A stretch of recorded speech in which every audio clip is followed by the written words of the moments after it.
Today we're gonna be doing something different. Instead of playing, I'm gonna be reacting to videos. So I'm gonna be reacting to why I love slash hate reality TV. I grew up only wanting to watch cartoons for the most part. I never tried to drift into other shows or movies with real people and actors. Normally, if something had actual humans in it, my 7-year-old self would be like, real people? No thanks, Bourville. I don't want to watch anything unless there's mutant super children who are birthed from a crock pot. I like to believe I'm a really open-minded person now. I don't just blow things off like that. She's an introvert. That makes so much sense because she's an introvert. I generally don't feel like I have the right to judge or have a strong opinion on anything unless I've researched and tried to understand every aspect of it first. That way I can use all the facts to come to my overall standpoint. It's easy to hear just one detail about something and jump to a conclusion. People form opinions based on their personal values and beliefs, but only knowing certain details can change things instantly. Here's an example. Judy saw Ron push her dog. Wow, what the heck? Ron's some rotten dog hater. Frick Ron, dude. Now hold on a sec. It's easy to believe that, but actually, Ron pushed Judy's dog because the dog attacked his child, and Ron was only protecting his kid. Whoa, really? Judy needs to put her dog down. It's a hazard to everyone around it, attacking kids and crap. I can't believe she'd be okay with owning a rabid dog. She probably didn't take care of it. Judy's a horrible dog owner. Okay. Untamed dogs are a safety problem for sure, especially around children. But you didn't realize the dog only attacked Ron's child because they were teasing the dog with an ice cream cone and the dog just jumped up onto him wanting a taste. Well, then it's the dumb kid's fault for... I'll cut off the story here because I could add so many more layers to it. But you see how quickly your views can change if you don't know all the details to something? At every new point, the resulting opinion wasn't necessarily wrong or incorrect, although I made them extreme for emphasis, because you were forming a standpoint based on the only information you had. But yeah, that's my tip for the day. Look more into things and do research before you make a super strong opinion on something. This whole video got way off track real quick. I'm gonna go back to talking about what I was gonna talk about in the first place. So TV. Once I got older, I still mainly only watch cartoons. But I've developed an extreme love for documentaries. You don't even realize you can be interested in something you never even realized you didn't care about until you watch a documentary about it. Like one time my best friend Kate and I sat down and watched one about... By the way, she had a dream about the reality show Pinocchio, so it probably makes sense why she hates TV shows. Anyways, stop pausing. the voice and puppet actor behind Elmo.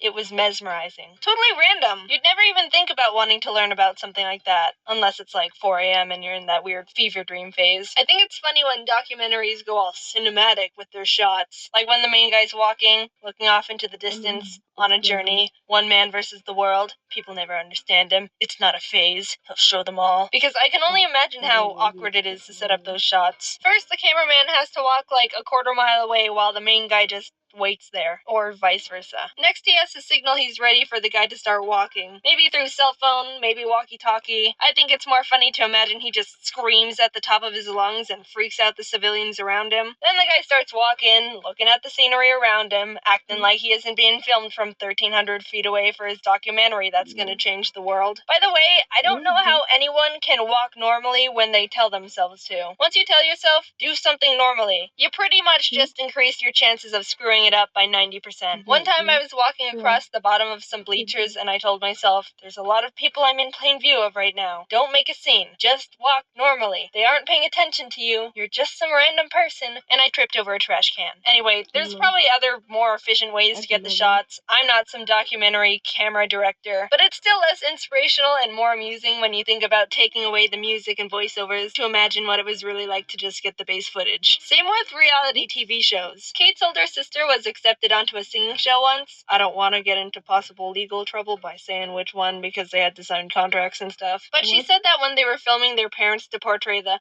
oh, we're so proud of her for following her dreams kind of clip, they had Kate and her brother in the background to make it look all casual. They told them to just look like you're talking to each other while we film the foreground. So we can talk about anything and no one would know.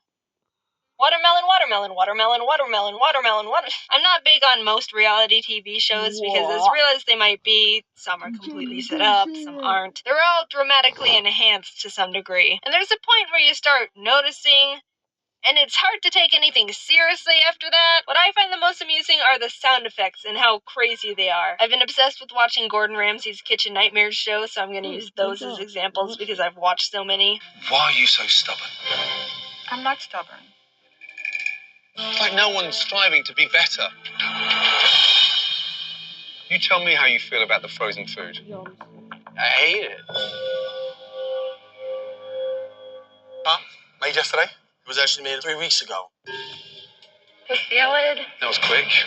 Yeah. Thank you, my darling. Enjoy. Thank you. Jesus.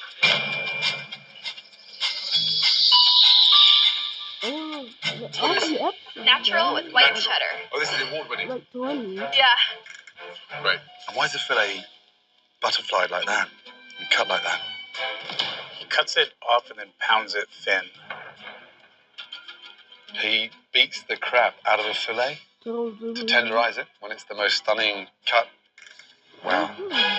You're still yawning. Doesn't look too appetizing. It doesn't look appetizing at all, no. Whoa, whoa, whoa! Did you catch that one? Does that sound familiar?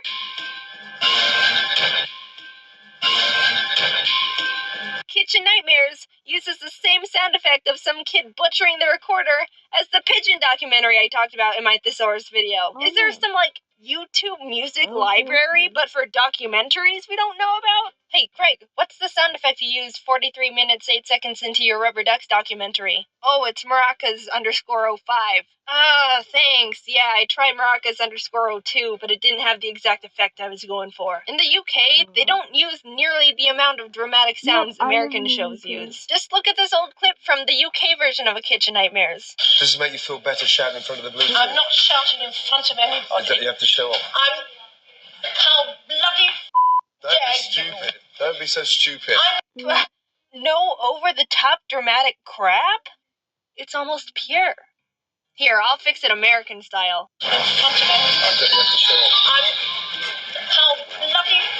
Don't be stupid. Don't be so stupid. Putting everything aside here, I freaking really love all of Gordon Ramsay's shows. I have a problem. I've watched, like, all of the Kitchen Nightmares. I love MasterChef. I love Hell's Kitchen. I love Hotel Hell, even though I've only seen like 1 or 2. I haven't watched Gordon Behind Bars yet, but I still love it. I've never had the answer to this before, but if someone came up and asked me, who's your favorite celebrity? I think I'd have to say Gordon Ramsay.